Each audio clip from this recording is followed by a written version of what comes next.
Say, Sam said we disagreed. The only thing I disagree on really is Johnny thinks it's global warming. Yeah, that's it. It's common throughout history, if you believe the photos aren't fake, that to see trees remaining in devastation in neighborhoods. I mean, I'm looking at photos right now of the 61 Bel Air fire. All the trees are there. Bel Air is just flattened by fire. Yeah. 1879 Great Fire in Los Angeles, same thing. You see it over and over again throughout history. Yeah, but Johnny, water in them. It happens. The notion is lasers in 1879. I mean, yeah. Okay. Yeah. Right. I mean, go back on the Jim Lee's website. He has it all the way back. All the articles talking about government weather manipulation. Yep. I just don't. I've had a fire in my backyard where they had to cut a dirt row out here. Same thing happened. The trees, the underbrush burns. The trees are fine for the most part. Let me. Can I get the? There we go. Let me show you this, Sam. Johnny, this is the one Sam's talking about.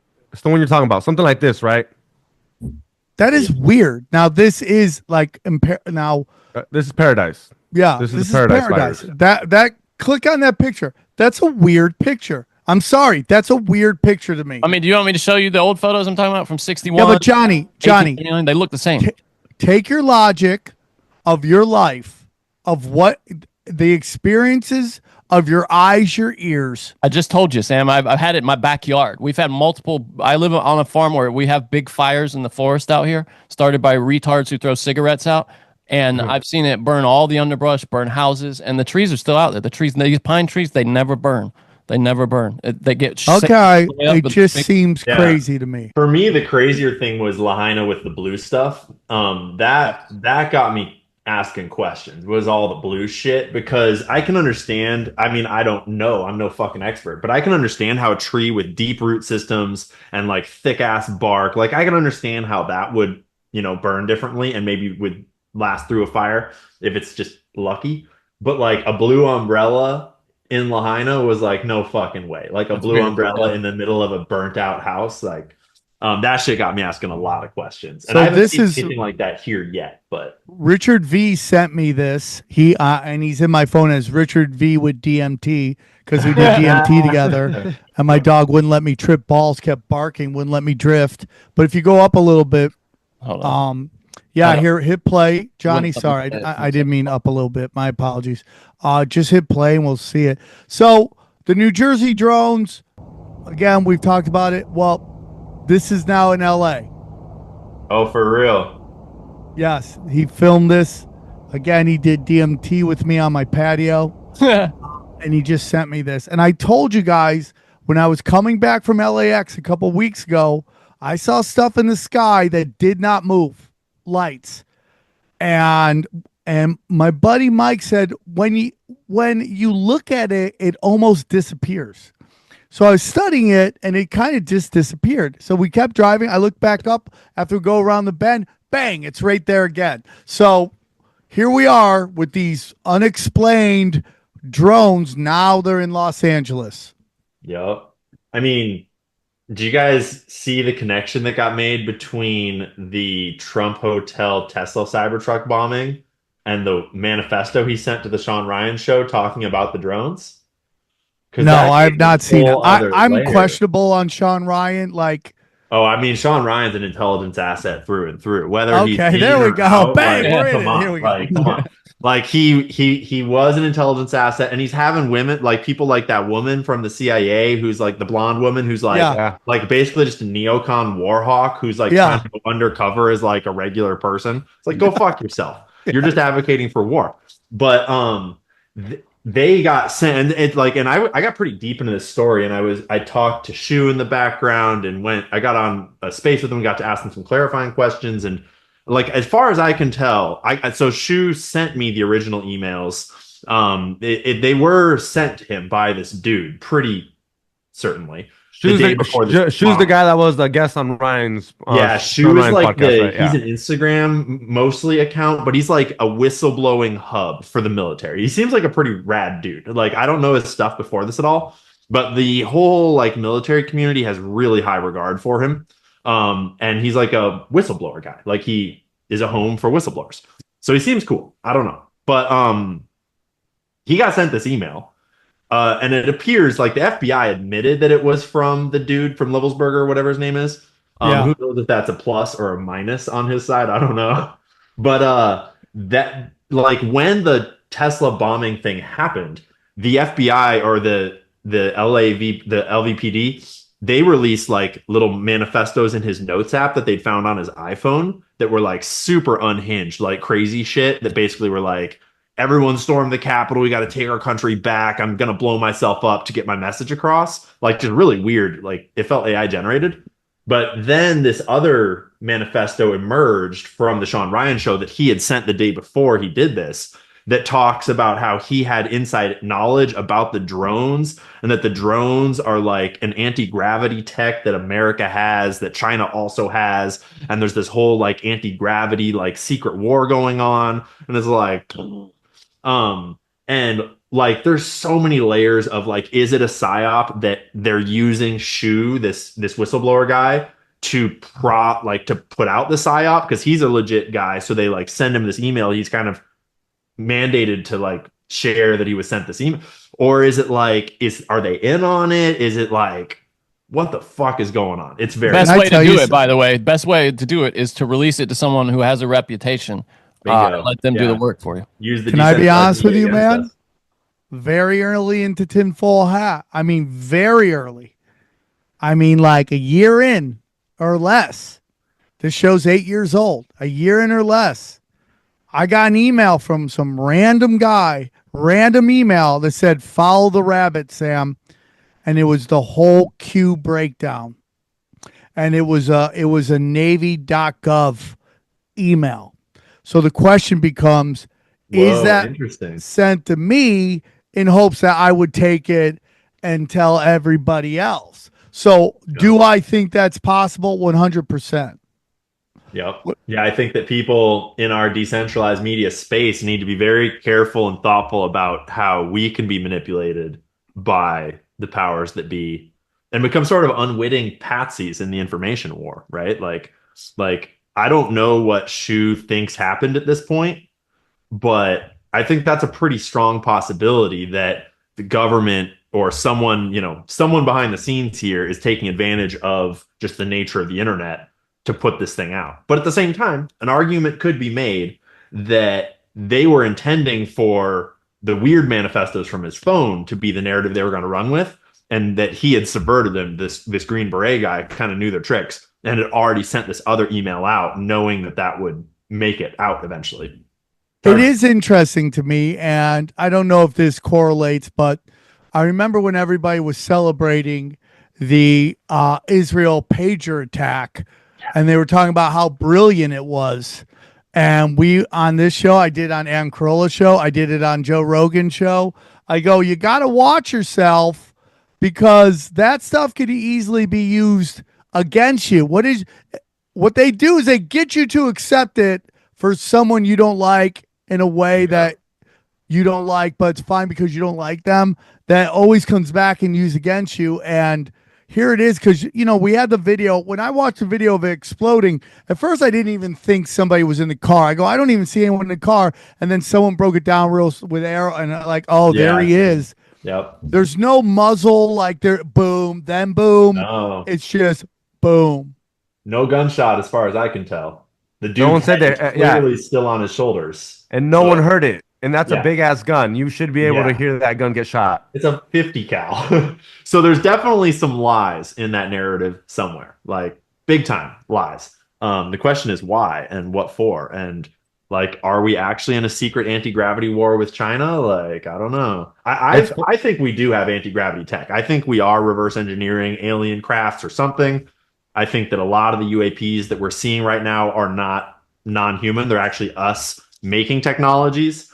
But I think there's probably aliens flying around out here too, or whatever, we would call aliens, whether that's future humans, whether that's interdimensional stuff, whatever it is, angels, demons, Lord knows what. But is there any way he could be alive? Good. This is a key question. And theoretically, the Las Vegas PD or the FBI or both said that they matched his tattoos, his dental records, and his DNA with Livelsberger and his service record and everything. And they published photos, apparently. I didn't actually check, but they allegedly published photos of his tattoos on the body in the car matched to him alive. So it sounds like the consensus right now is that he's dead. I could still see a way that he's not, but maybe it leans towards likely he is dead. So then it's alive, though, you will never hear from him again. Oh, not a chance, dude. Not a chance. Like, I could see so many possible scenarios. One scenario is like he was in on it from the start. He's a Green Beret. Like, allegedly he might have been Delta Force too. So like maybe he's in on this whole ploy. Or B, maybe he's like trying to whistleblow and they're coming after him and they get him and they kill him and they try to like wrap it all up and use it to their advantage. Maybe he's on the run and he realizes he's cornered and he sort of like plans this last way to like get the info out while he's they're closing in on him. Who the fuck knows? What I find very interesting is the movie Carry On comes out on Netflix, and the whole spoiler alert. Yeah. Spoiler alert. I have to talk about it. I'm sorry about it, guys. Good movie, by the way. I liked it. Good movie. Well, it starts out like you're like, oh, AI wrote this. It starts out as AI wrote this. And then it ends up being a good movie. You don't realize this is how you know a movie is good is when after it's done, you're like, whoa, that was way woker than I realized when I was watching it. Right? You're like, oh shit, that was woke. Damn, I didn't even know that's how good the movie was. But within this movie, and it really struck me, is how the bad guy in the movie is the military-industrial complex. And this movie is basically they blackmail every person involved in every moment of this movie. And then bang, suddenly this comes out. And it's like, it's just eerie how it's like right around the same time. Christmas, this is Netflix attempt at is this a Christmas movie? This comes out, it's Christmas. LAX is slammed. Are they going to do this? Are they going to let this happen? Everyone's being blackmailed the whole way. It's very interesting to me. I'm going to go watch that. I haven't seen it. TSA is the hero, by the way. That's the other thing. Yeah, that's what I say. It's the hero. I mean, nothing we've ever seen has humanized TSA and made you sympathize with them like this film. It's propaganda for TSA at some level. That's interesting. But it is interesting that the bad guy in the movie is the military-industrial complex, which somewhat fits into everything that's kind of being said right now. And again, my issue with Sean Ryan, I have nothing against him as a person, but the presentation of the information as ISIS is here like they are a free will organization doing everything on their own and not going, and as we know, like the United States is completely, formed, trained, armed, and funded this organization forever. The Islamic jihadists who apologize to Israel for accidentally shooting at them. That group. Yeah, for real. I mean, Sean Ryan is a perfect example of this larger trend on social media and the internet at large right now of government officials and ex-CIA operatives and even current government and Pentagon and CIA operatives jumping into the podcasting space as though to humanize the agency and to humanize the intelligence community as though it's all, and it's a wise move. It's the right move for them to do is just send our people out there to talk and demystify this whole thing.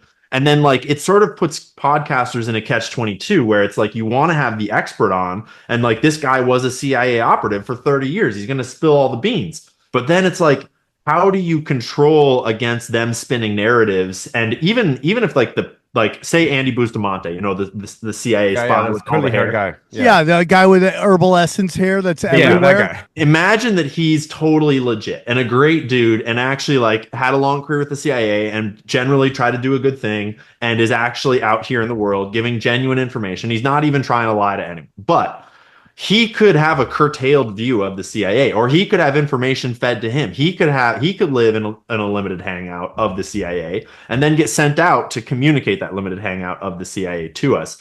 And it's happening all across social media. And Sean Ryan's podcast is one example of it. But there's tons and tons of people in the space that are sort of part of this trend of the military industrial complex jumping into the alternative media space, and people aren't seeming to notice it enough. It kind of reminds me of like Bob Lazar, where you think, they let Bob Lazar say those things. If you think Bob Lazar, they just let him say those things. It's like how I feel about the CIA agents. They're just letting them say these things. Because if you said anything crazy, they'd go and pick your head off and they'd kill you. Like I could see something going on with the drones and the alien disclosure too.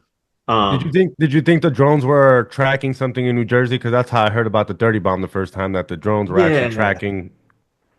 That was like the most of the things that I looked through, that was the most rational explanation for the drones that seemed to be agreed upon the most by like experts in the drone field, experts in like sort of just in those sorts of fields. That felt like what they were all agreeing on. It made sense to me. And then the moment that narrative took over online, that the drones were this idea we're talking about is that drones were scanning for nuclear material, for radioactive material, because there's like allegedly maybe a dirty bomb made it into the US and they're trying to find it. And so they don't want to create a panic. So they're not telling us what's going on. But right after the internet got onto that train of thought and that started to like propagate everywhere, then this little story comes out about this shipping container that arrived at port in, I think, Maryland or Pennsylvania. And it was damaged, and it had contained this radioactive isotope that's used for like by dentists or like in CAT scans is what it was.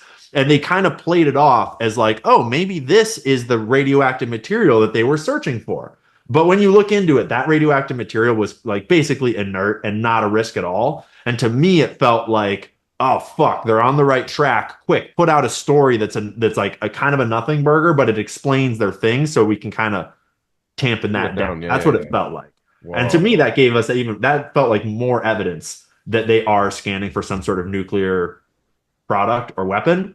But it certainly was not a bunch of CAT scan materials. That's for fucking sure. To you, and to the best of my knowledge, they're still up there. Like I've got a friend in New York that says that there's drones above his house every single day right now. Every night, my friend in New Jersey's every night. It looks like correction. Every night, not every day, only at night. Can you imagine 10 years ago telling yourself the stuff that we've seen over the past 5 years? Oh my God. No. I mean, just disclosure. I remember when the disclosure thing started to happen and you had the government acknowledging UAPs now for the first time, which I know that's all psyop. But just if you had told me that like 20 years ago, I'd be like, no way, not happening. Yeah. And what we've seen, I mean, with the pandemic, it's just, you're right, Sam. This year must be, I mean, it feels like we're getting to some kind of it's January 8th. It's only the 8th. Yeah.